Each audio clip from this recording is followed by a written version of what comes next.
All right, welcome everybody. I'm sure we'll have a couple more folks trickling in, but we're starting to reach critical mass.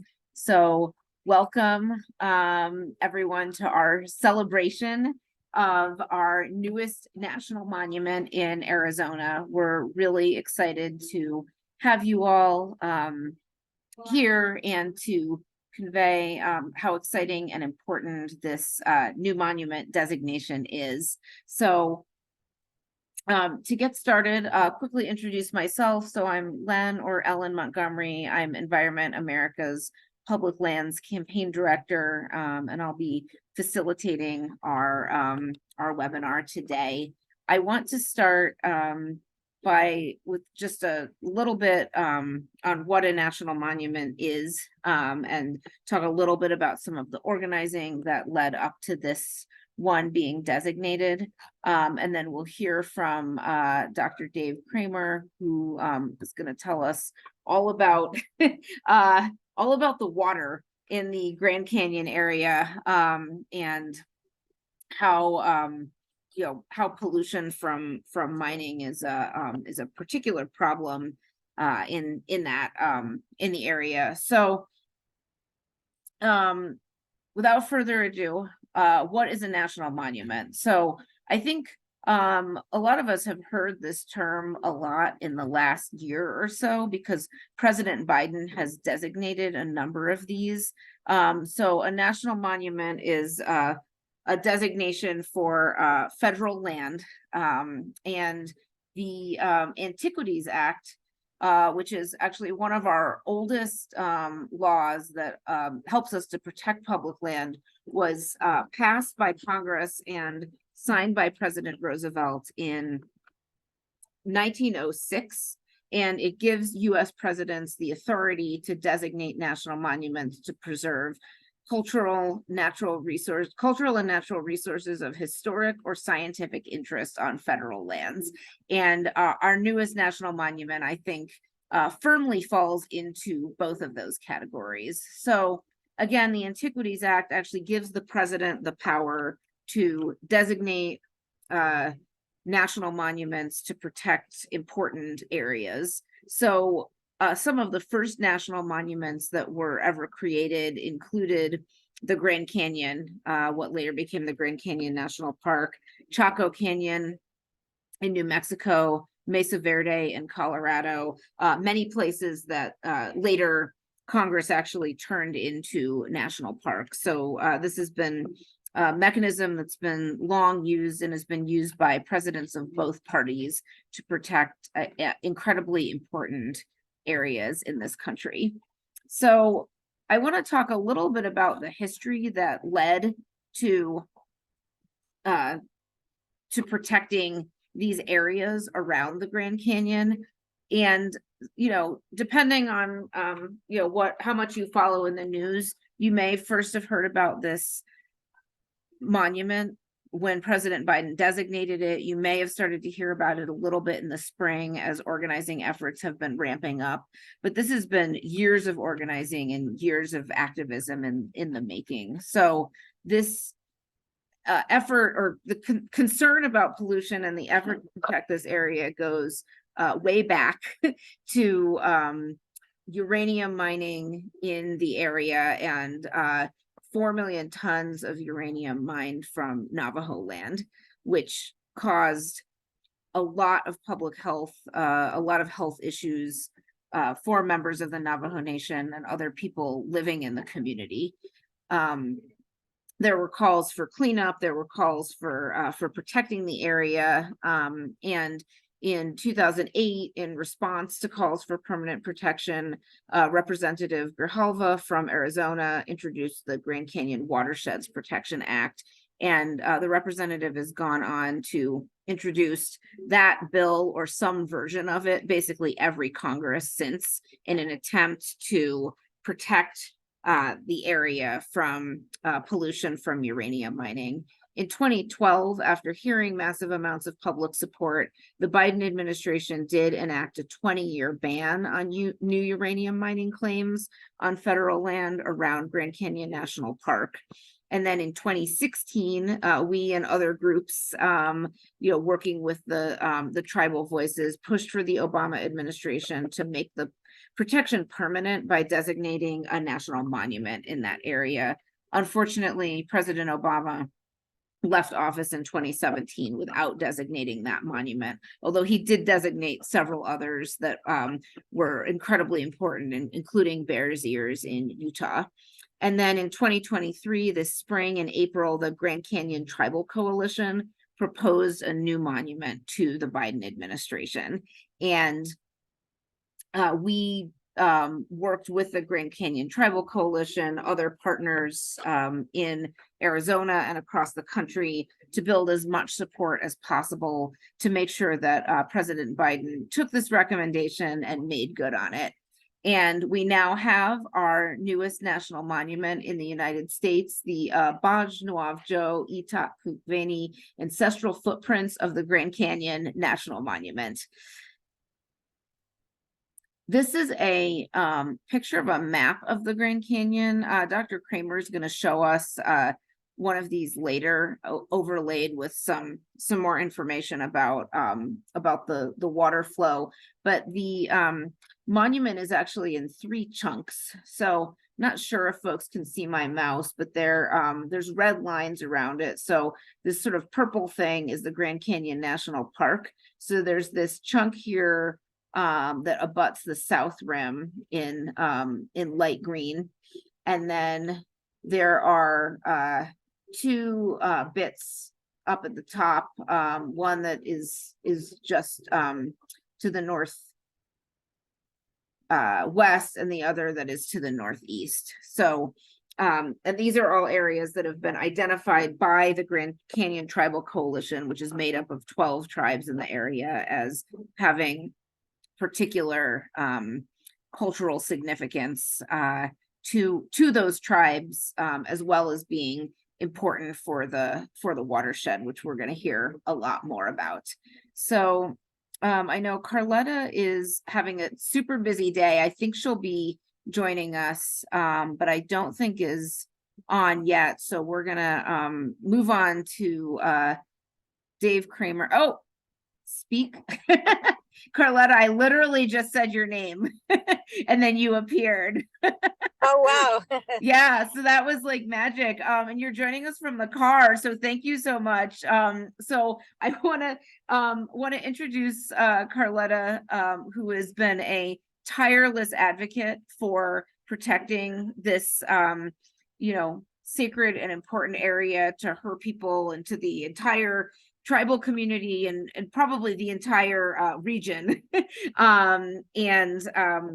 Is just because we've got a monument does not mean she's stopped. She's spent today, I think, advocating for additional things. So Carletta, I want to turn it over to you to introduce yourself and tell us. I just showed a map and talked a little bit about kind of the history, but if you can tell us about the tribal effort and what this means, that would be amazing. Hi, everyone. Can you see me? We can see and hear you. Oh, great. Hi, everyone. Welcome to this Zoom call. My name is Carletta Talusi. I'm from the Havasupai tribe. I'm born and raised down there, and was recently appointed to, probably last year in August, appointed to be the Grand Canyon Tribal Coalition Coordinator. And my role there was to help tribal leaders communicate with one another and work towards a common goal of developing a proposal for the White House and Department of Justice and CEQ to consider monument. So there was 13 tribes in the region that agreed to work together, and we met once a week every month. And then it went, as work started progressing, we started meeting twice a week every month. So it was a lot of work over Zoom, And it's a miracle how much work we got done. And the reason why the tribes came together was because this area, the Grand Canyon area, is a very sacred place to all the tribes that are a part of this. Historically, we lived in the area, we traded in the area, and some of us still reside in the canyon. So it was kind of easy for us to get together because we're already related as it is. So yeah, just a lot of work, a lot of commitment, and I'm just honored that they trusted me to be one of their leaders. And it was an honor to work with all the chairmen of each of the 13 tribe chairwomen or the vice chair people. They're appointed by their council to work on this issue. So it's just my family and my community are very overwhelmed with all the support that we received over the last several years, which led to this effort. And just really happy that we all made the finish line and that we all get to enjoy this monument together moving forward. So I have a lot more to say, but it's just we're just trying to catch up with our rest and the realization of this just happening, and just really proud of everyone involved, all the council members and all the community and every citizen in Arizona that signed that petition across the country, around the world. It really empowered us to stay firm, put our feet on the ground, and proceed forward with the next challenge. And just very honored to serve every one of you, and look forward to more good things to come.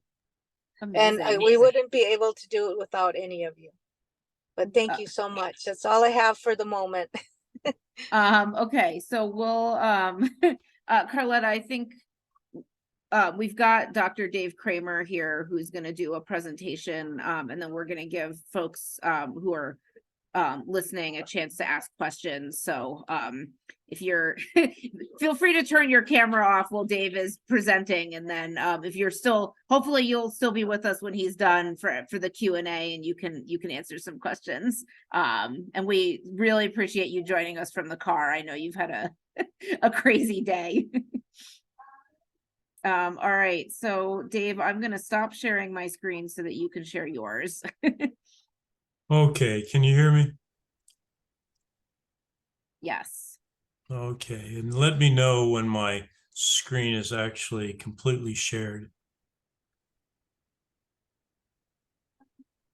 Are we there? Yep, looks good. Well, hello, everyone. My name is Dr. Dave Kramer.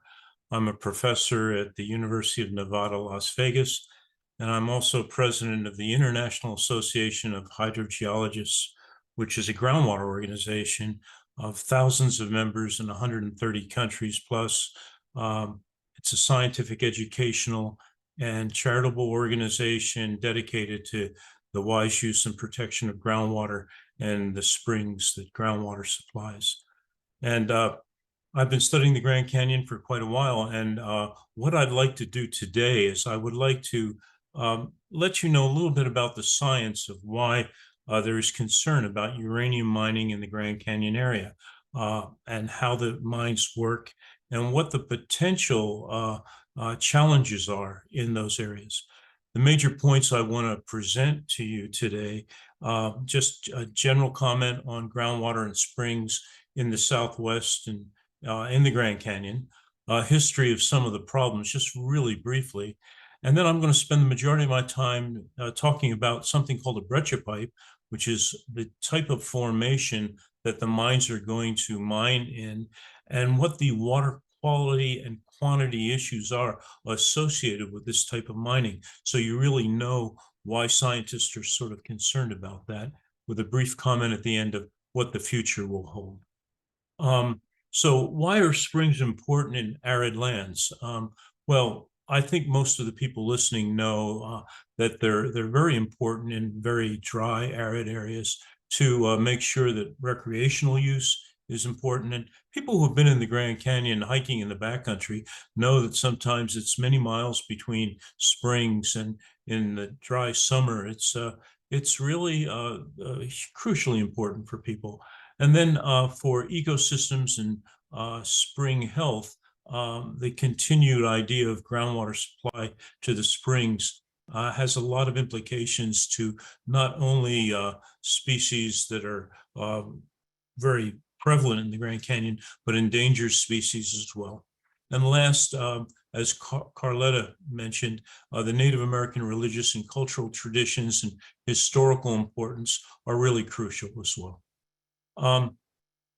Talking about some of the historical problems with uranium mining in the Colorado Plateau, I want to mention two. The first was in 1979 in New Mexico in the Grants Mineral Belt. There was a tailings pond that had radioactive liquid and sludge in it, and it actually broke. The dam broke, and water flowed 80 miles into Arizona and into the Navajo Nation. And to this day, people have a Remembrance Day. It is a concern that this pollution may be a problem. Another example I want to use is the Lost Orphan Uranium Mine. In 1995, my research group was the first to find high uranium about 2,500 feet below this uranium mine that operated on the rim of the Grand Canyon. We found it in spring water, and the uranium mine had operated from 1948 to 1970 off and on, totally about 13 years during that period. And then when it closed down in 1970, it became a tourist attraction on the rim of the Grand Canyon. When we found high uranium down below in the water, the Park Service said, well, maybe we ought to drag a Geiger counter up on the surface. And they found out that the soil around Orphan Uranium Mine was hot, radioactively hot. So they closed down the tourist attraction. This is about a mile from the South Rim Village at the Grand Canyon on the West Rim Drive. They knocked down the headworks, they dug up the soil and carted it away. They fenced off the area and put in geotextiles. And now you just more or less drive past that near Mojave Point. So there's a history of potential problems. Some uranium mines have flooded in the Grand Canyon area, and so it is a concern. So this is data from 1995, before some of you listening were born, but some of my graduate students and I found high uranium content. You can see in Horn Creek, which is below Lost Orphan Uranium Mine, uranium-238 at 92.7 micrograms per liter. The EPA limit is 30. And so it exceeded that, and we became concerned at that point. So what I'd like to do is I'd like to tell you a little bit about breccia pipe mining and why it's a potential problem. On the right-hand side is one of my graduate students, Jim Fitzgerald, looking at an old uranium mine in the Grand Canyon. And you can see a cracker fissure with blue copper around it. And many of the ores and minerals follow cracks and fractures. On the left-hand side, you can see a mine that's operating and gearing up to mine uranium. It used to be called Canyon Uranium Mine, but the PR group for the mines thought that the association with a canyon might be bad PR. So they now call it Pinyon Plains Mine. It's about 9 miles from the south rim of the Grand Canyon in the National Forest. You can see a pool of water here that's been pumped out for the mine, and we'll talk more about that in a second. In the next discussion, there's one rule that I want to have you remember.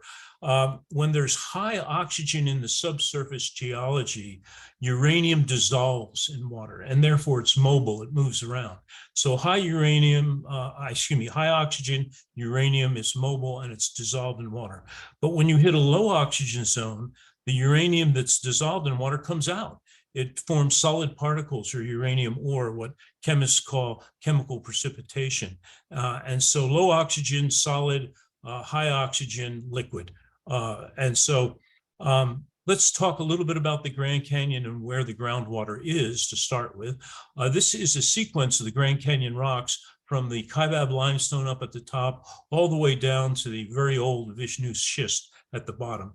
And the main aquifer of the Grand Canyon, again, groundwater systems are called aquifers, is in the Redwall Mauve Aquifer unit here. And that's sometimes called the R aquifer, and it's where the largest springs in the Grand Canyon occur from these units, these limestone units.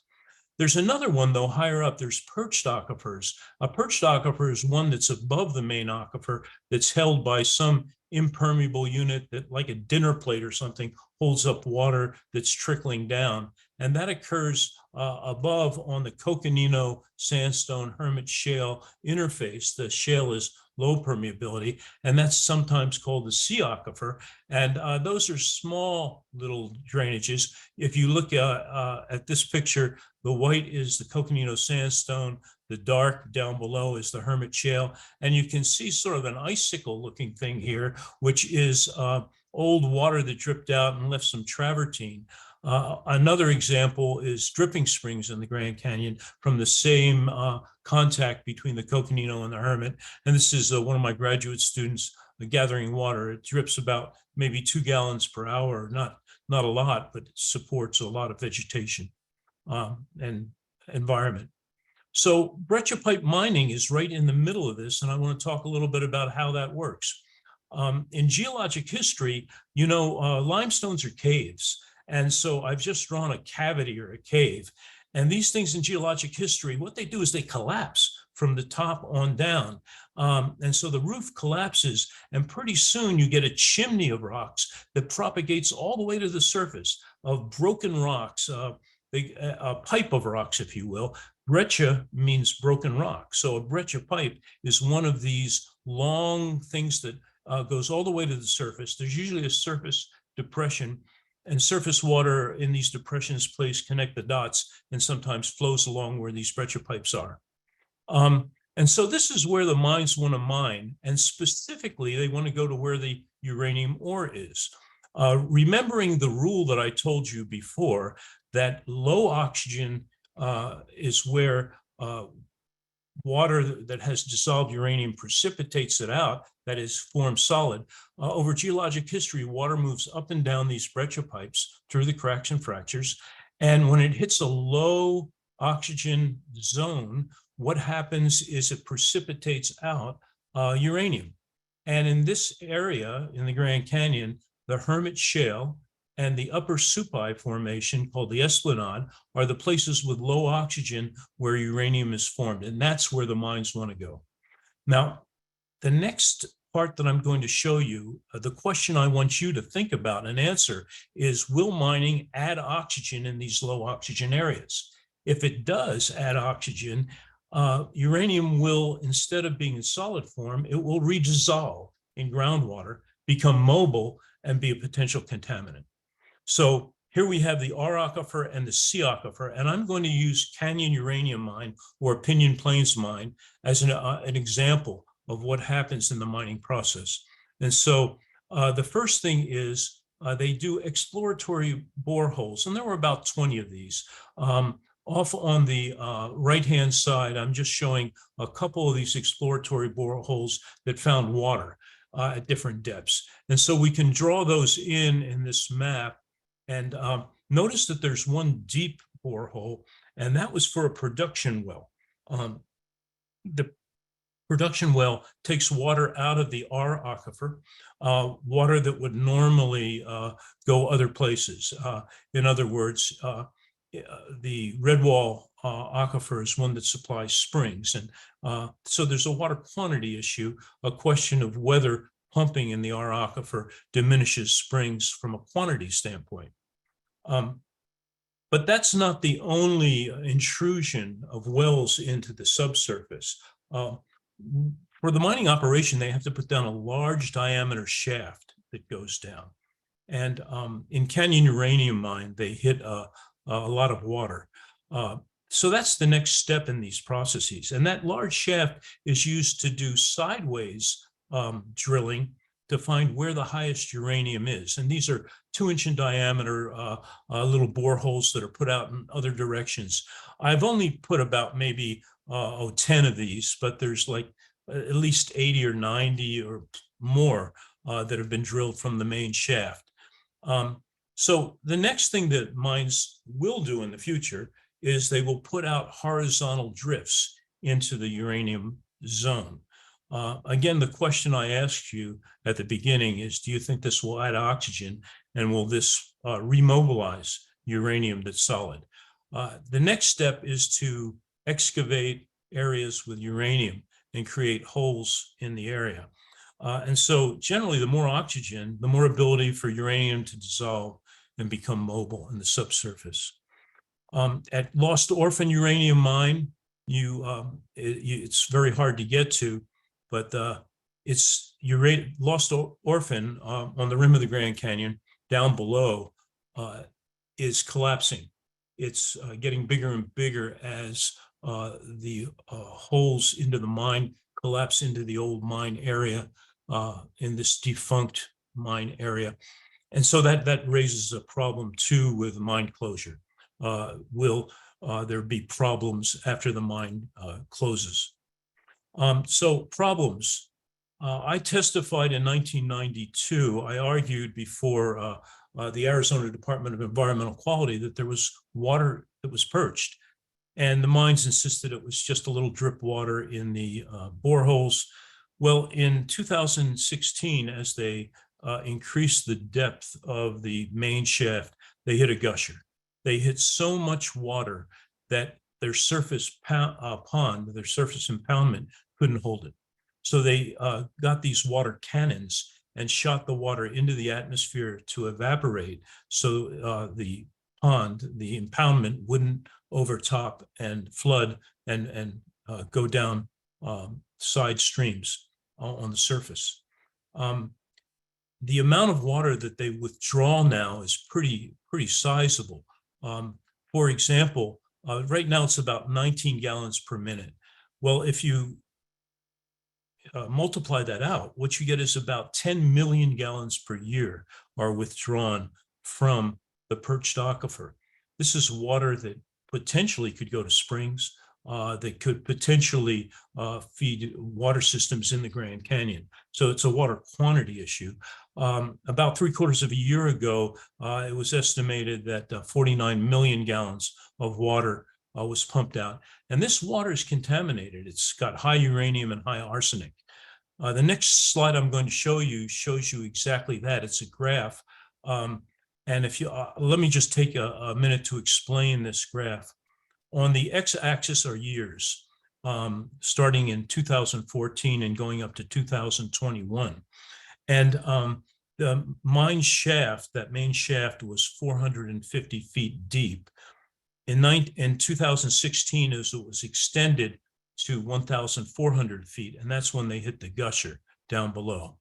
And what this shows is the concentration of arsenic and uranium in the water. If you go to the y-axis here, it's the concentration in micrograms per liter of uranium and arsenic.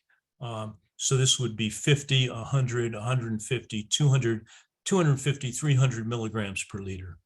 The horizontal lines are the EPA, the Environmental Protection Agency, drinking water limit. And so for uranium, it's 30 micrograms per liter, which is this line here. And for arsenic, it's 10 micrograms per liter. So you can see that both uranium and arsenic coming out of the shaft are well above EPA standards for drinking water.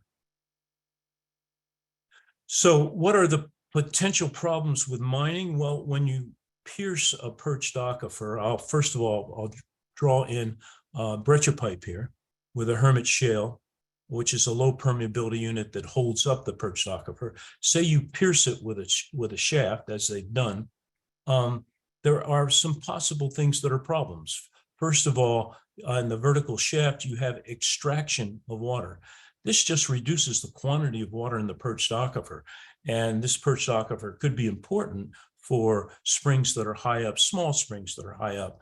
Remember, 10 million gallons taken out per year in the Canyon Mine example. Remember that the spring I showed you, Dripping Springs, was 2 gallons per hour, or about maybe 600 times less. So it has the potential to dry up small springs that are high in the Grand Canyon. But the other thing that can happen is if you pierce the perched water, it could cascade down as it's doing. Right now it's being pumped out of that shaft, but if there's any fractures below a vertical shaft, you could have contaminant migration down to deeper aquifers, such as the Redwall Mauve aquifer that's deeper down below. And so those are some of the concerns that hydrogeologists have with the Grand Canyon. One other thing I'd like to mention real quickly here is there's air pollution concern. This is an aerial view of Canyon Uranium Mine. And what we did is we had a helicopter with, we could measure radiation. And what that helicopter does is it goes straight in a line and turns around and goes straight back and forth and back and forth, measuring the radiation down below. And so this is a radiation measurement of potassium here, and the amounts of in the atmosphere. Right now, it's not terribly bad, but this needs to be monitored as well with mining operations. So one of the last things I want to say is that we're not out of the woods with the new National Monument designation. It's great that we have it. I testified before Congress in 2012 in support of the moratorium. I'm very happy that it's there. But I want to point out this study here that's been done by the Arizona Geological Survey in 2015. The greenish little holes here are all breccia pipes that have been identified in the Grand Canyon region. But what the Arizona Geological Survey did is they took 2 squares and they wanted to see if there were hidden, unrecognized breccia pipes in the Grand Canyon area. And so they took these 2 squares and they found 10 times the number of breccia pipes that had not yet been identified. So what that means is that there might be hundreds and hundreds of more breccia pipes in the Grand Canyon area that could be exploited. Now, the new National Monument does protect some areas, but let's overlay the new National Monument areas. They're the red areas there. And you can see that there are a lot of areas that are not protected from future uranium mining near the Grand Canyon. So we still have work to do. The National Monument is great, but from a scientific point of view, there are still future questions and concerns with water quality and water quantity in the Grand Canyon region, and the protection of the springs and the habitat that these springs support. So a partial list of what we don't know and what the mines don't know are the groundwater withdrawals from the perched and main aquifers drying up springs. In actuality, they are. It's just a question of where and when. The mines like to say that all the water is flowing south away from the Grand Canyon, but eventually it will go to Havasu Canyon, it will go to Cataract Canyon. If you reduce water in the aquifers, there'll be reduced water that years and years down the road will arrive in Cataract Canyon. Are the deep mine shafts causing vertical movement of contaminated water in the subsurface? We've looked at fracture analysis and things like that, and I believe there is a potential for movement of contaminated water vertically in the breccia pipes that are identified and those that are not yet identified. One question is monitoring. Is monitoring adequate? I've written some guides for EPA on monitoring wells, and I've done a lot of international work, and I've got to tell you that some of the work in developing nations on monitoring for pollution is superior to what the mines do. The mine's monitoring for excursion of contaminants and migration is really, in my estimation, not adequate. There are too few wells, and springs they really don't have dedicated monitoring of springs as far as water quality. Our mine operations contaminating the surface environment. More aerial samples or sampling is needed in the future. And lastly, will mine closure be adequate? They're going to leave all these big holes in the ground. And will the breccia pipe subside? Will it collapse? And will that cause problems up on the surface and more migration of water vertically up and down through these systems? So those are some of the things we don't know. Lastly, I'd say then question for all of us, will the future be placid and flat like these calm waters in the Grand Canyon? Or will they be rough? My first time down the Grand Canyon was in 1983 in a kayak, which was a very exciting year. So my estimate, and I'll show you a video from me running a rapid, my estimate of whether it'll be placid or rough. Here comes Dave with low and tow, ready to high side. The entrance is crucial on this rapid. And it looks like you've got it, right?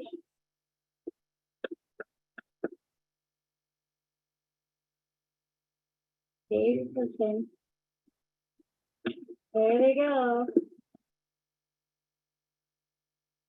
Wow.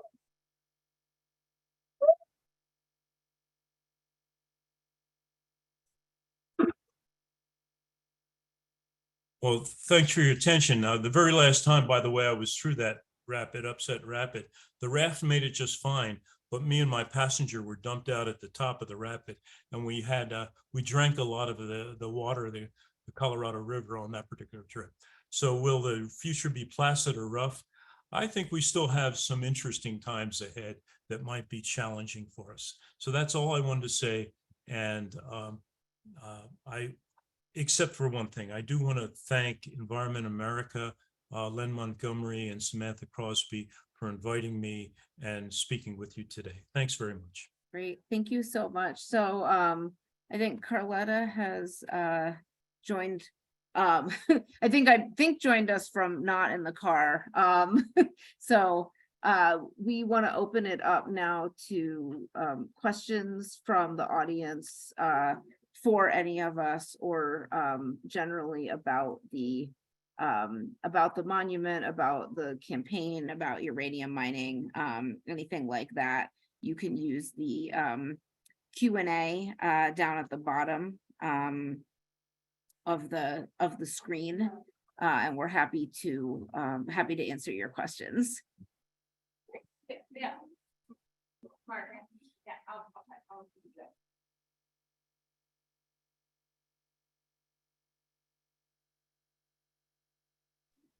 So I actually, I have a question for you, Dr. Kramer, as people are getting their, thinking through their questions. The Colorado River is obviously, so I live in Denver, which is, upstream from all of this, but the Colorado River has been in the news a lot because, there's not, it doesn't run all the way to the ocean anymore. There's a lot of a lot of communities downstream that are pulling water. What's the risk for those downstream communities if a uranium mine, if there's a sort of serious breach or leak, does the uranium just float down and end up in, I don't know where it would end up. I don't know who takes it out next, but what does that look like? Well, that's a great question, Lynn. And what I'd like to say is, I'm not sure that it's a problem for the main stem of the Colorado River. The dilution factor is so high, the uranium levels, if they were to get through the side canyons, and these side canyons do flood and they wash all the way out to the main stem of the Colorado River running through the Grand Canyon. There's so much dilution that probably the levels will be really low. The real challenge is with the side canyons, where you have all sorts of wildlife and habitat and things like that, especially for the species that can't migrate to another spot. You have a lot of animals that are associated with these little oases. They can't hop, frogs and things like that. They just can't hop 10 miles to the next spring and a couple canyons over. And so they're exposed to these things. And again, some of these are endangered species. So I don't think that there's as much of a challenge with downstream pollution in the main stem just due to the great dilution factor. It's really the challenges with habitat in the side canyons of the Grand Canyon. Got it. And then presumably also any people that are in the side canyons as well. Right. In Horn Creek, when we found high uranium, they put up a sign warning people that there was high uranium. Again, if you're dying of thirst going by Horn Creek, I would still drink the water to keep you from dying of thirst. But again, the Park Service did put up a sign warning people about the high uranium in the spring water, one canyon over from Bright Angel Trail. Right. Okay, so then could you please show the map outlining the national monument again? So let me do that. So this is the one from the Biden administration. So again, there's the 3 sections. So there's this one down here that's on the south rim, and then there's this one that's sort of like a little U shape or like a purse shape up in the northwest corridor, and then this one in the northeast that's this kind of funky, I don't know if it's a funky shape, that there's clearly some geologic maybe water features going on there. Okay, can a national monument be designation be removed in the future with another president? That is a good question. There is no precedent for using the Antiquities Act in that way. Folks may know President Trump did use the Antiquities Act to shrink the boundaries of 2 national monuments in Utah, Bears Ears and Grand Staircase Escalante. When he did that, organizations sued the federal government on the grounds that that wasn't an appropriate use of the Antiquities Act. That court case was not settled because President Biden came into office and restored them. We're glad that he did that. But so I'll say, I'm not an environmental lawyer. I know a bunch of environmental lawyers that don't think that that's an appropriate use of the Antiquities Act, but it doesn't mean that somebody wouldn't try it again. But aside from President Trump, no president has ever used the Antiquities Act to do anything other than either create a new national monument, or there have been some cases where they've changed the boundaries, but not necessarily maliciously. There sometimes have been, add a little bit here, or, move it over slightly because it turns out there's a road that would be better, if it was in the, state land instead or something like that. So my answer is no, but with a caveat there. Other questions that folks have? I'll ask a question. It's not really scientific in nature, but one of the projects that I'm Len's intern, I'm Samantha. One of the projects that we were working on this summer was collecting stories that people have from the Grand Canyon. So, and I don't think I ever asked you, Len, while we were working on this, if you've been to the Grand Canyon and what your favorite memory is there. And Dr. Creamer, I'm sure you have lots of stories. And if Carletta's still with us, I'd love to hear one of her favorite memories. And if there are people in the audience that have been, if they could chat or put it in the Q&A function, I'd love to hear any story that anyone has about the Grand Canyon. Yeah, that's a really good question. I have been to the Grand Canyon. I've never hiked rim to rim. That's on the bucket list. I think my favorite part of my Grand Canyon visit was we car camped in the park and would wake up really, really early so that we could go see parts of it before there were so many people. And the amount of wildlife that we saw, and then I loved watching the birds draft off of the currents in the canyons. You can just stand on the rim and watch, you know, bird activity for hours. It was better than Netflix, in my opinion. So that's my answer. And Carletta looks like she's maybe not in the car anymore. Congratulations on getting through Arizona traffic. Thank you so much.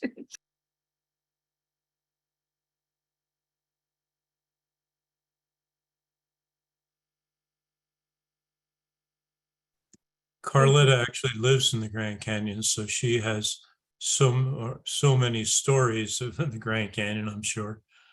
Just briefly, I've been down the river about maybe 40 times, not a passenger, either in a kayak or rowing a raft. And my first time down was in 1983. The Colorado River, they measure the flow in cubic feet that go by you in a second. And normally an average might be maybe 12,000 cubic feet per second. My first time down, it was 56,000 when we got on, and it went over 100,000. So it was a humbling experience in a kayak. I was the only kayaker. And I've always had a love of the Grand Canyon. And my first time there was when I was 12 years old. And I've been doing research there for over 35 years. I've hiked most of the trails in the Grand Canyon, and I've done a lot of bushwhacks off trail where you're not the bushwhacker, but the bushwackee. You actually, but it's a very special place. And even for people who are not indigenous to the region, it's got a lot of spiritual value as well for people who love the Grand Canyon. Probably Carletta has a lot more insight than I do as far as the canyon goes.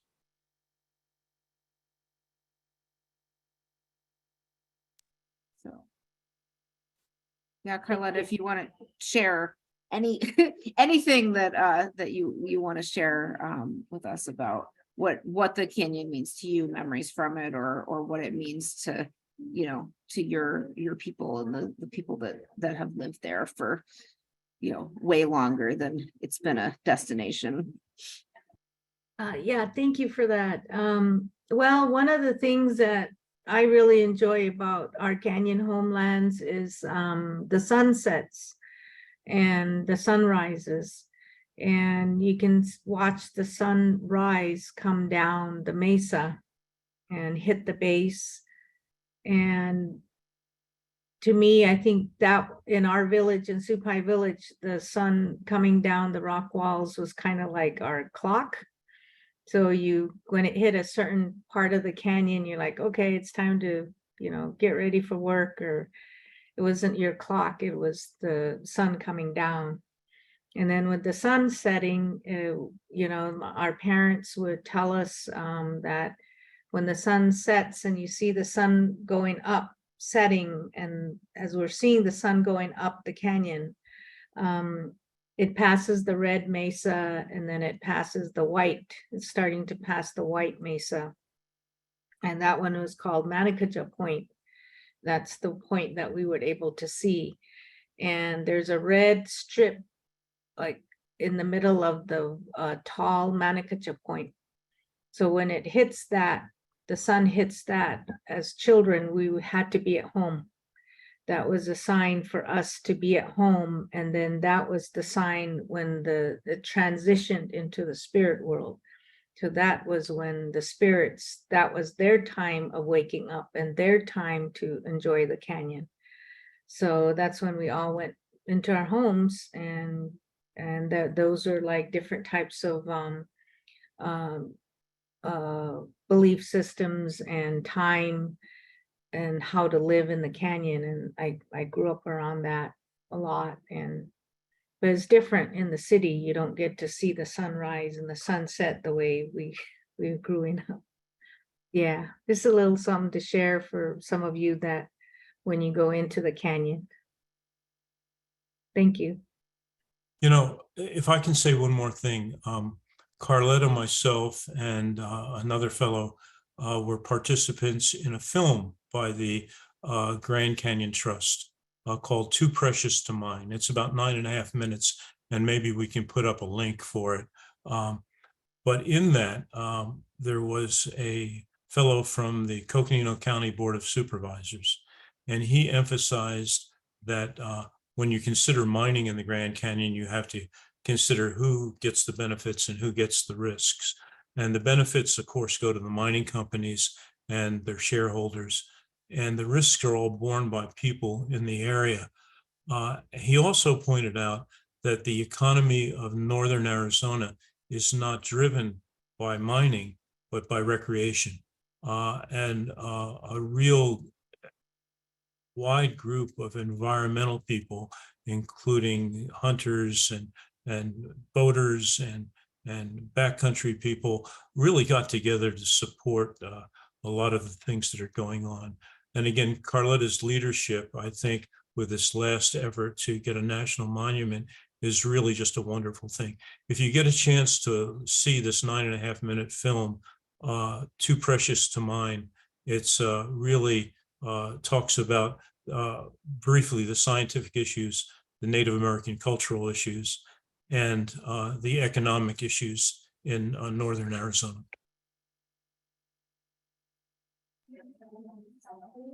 So one thing that I wanted to mention and then was interested in both of your perspectives is, you know, obviously right now we're celebrating, some people are getting sleep that they haven't been able to get for months as they've been pushing on this, but we know that, you know, the mining interests and their allies will, you know, continue to try, you know, to do everything that they can to open up or access, you know, uranium, either through the parts that, you know, maybe still aren't protected or trying to chip away at the monument.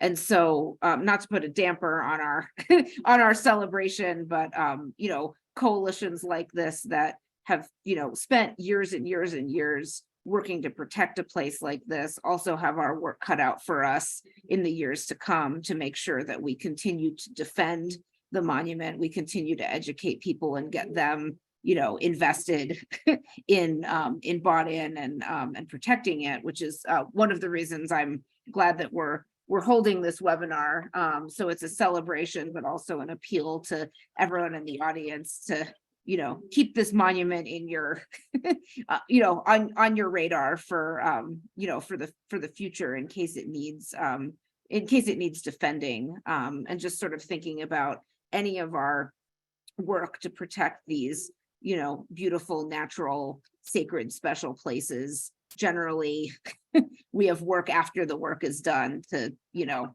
make sure that everyone, you know, or that as many people as possible are on our side and protecting it. So that's been kind of, as I've been celebrating, I've also been thinking forward. And so interested in both of your perspectives on, you know, the work ahead and how you see that playing out.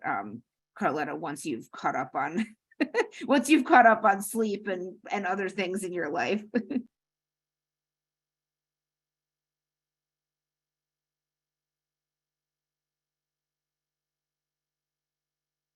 Was that question for me? For both of you, but if you want to go ahead and if you have thoughts that you can share. I think I heard your question saying that if there was in the future that if some president comes and undoes the monument, is that your question? Right, or if the uranium mining companies are, you know, managed to undermine some part of it or whatever, you know, what do you think that looks like? What do we need to do in anticipation of something like that? Thank you. Well, I believe that now that in particular Pinon Plain Mine and the areas of the monument, it's now sitting on a monument. And so I believe it's up to the state agencies and the federal agencies to enforce the laws of the proclamation, and also enforcing more steeper fines on these mining companies that have a history of just doing whatever they want. I think there needs to be more monitoring from the state of Arizona. You know, that is their responsibility. I mean, Governor Hobbs was there, and she needs to make sure her agencies are continuing to protect the Grand Canyon watershed. And so everyone has a responsibility now, and some of them are getting paid to make sure that these areas are protected. You know, so of course we're looking and hearing the opposition. We know they're there, and they've been there for a long time. And so unfortunately, you know, it's already kind of too late for them to even say anything now that it's happened. And the president has made it clear that this area is going to be no new mines. And as far as the current mines and the grandfathered in mines, I believe that's the responsibility of the federal state agencies, quite frankly, you know. And we're looking forward to sitting at the table with these agencies and to protect what is now declared the monument. And that's going to be another whole task in itself. But in the meantime, I think the citizens and the folks that are on this call, it's very important to elect the right people into these leadership positions, so they're voicing your concerns, and also you know, making sure that they're accountable to your backyards and to the watershed of Arizona. That's what I think. And then the 1872 mining law, that is what is allowing these mining companies, international mining companies, to stake claims here in our country, in your backyard, on top of your watersheds, as well as have a SUPI, you know, and getting away with it. I mean, that law needs to change. And as long as we don't try to change that, this is going to be an ongoing, revolving cycle. And not only in the Grand Canyon, but on all federal lands across the country. Thank you for That's all I that. have. Yeah. That's all I have. Someday we'll do a webinar just on the 1872 mining law. That's a whole conversation in and of itself. Dave, if we're basically at time, but if you've got a couple words to add on future organizing. I'll be brief. The science in the Grand Canyon has not stopped. The U.S. Geological Survey is looking at different scientific methods. I also want to point out that there are areas that are still not protected. The monument goes a long way and covers most areas, but there's still potential for uranium mining in the region. And the science is kind of interesting. What you can do is you can date groundwater to see how long it's been since it fell as rainfall, follow its pathways. You can model the flow, and you can gather information to see if the springs are vulnerable, and they're certainly valuable. And so I want to assure people that the science has not stopped. The universities and the Geological Survey and other groups are continuing to see what the linkages are between uranium mining, the aquifers, and the springs. And so informed decisions can be made. They're not decisions based on just someone's opinion or solely on an economic need, but really on a more holistic point of view. Thank you so much. Well, so we're at time, but thank you to everyone who joined for joining us. Please feel free to reach out to me with questions about anything that you heard today. We're happy to share slide decks, share additional information. I'll send out the link to the video as well. And please tell your friends and family how exciting this monument is. Let's make sure to keep it protected and then onward to the next. So thank you so much, everybody. Thank you to Dr. Kramer. Thank you to Carletta. Thanks to our audience, and everyone have a great rest of your Tuesday. Thank you. Thank you.